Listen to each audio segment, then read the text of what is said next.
Hi, Kristen. Okay, so this is your warm-up, and I'll attach it separate from the actual workout video because I feel like that's going to be easier.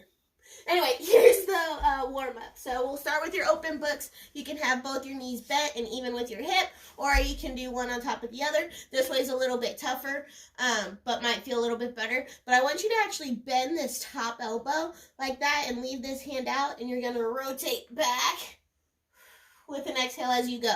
Then you'll bring that elbow forward and rotate back. And again, you can do it with your knee bent here. And you're going to exhale as you go back. See, obviously I can go a little bit further with both my knees up. That's totally fine. Whichever way you get a nice stretch through that upper back and your side is kind of the goal on that one. And then you have your glute bridges, which we know your feet are hip width apart. You're driving through your heels, squeezing your butt at the top, and coming back down. Trying to keep your back nice and flat so it's your glutes doing the work and not your lower back. Nothing fancy with this one, just trying to pause at the top. And then your pelvic tilts with your feet bent, so you'll have a little bit of a space in your lower back, and then you're going to flatten it so there isn't one.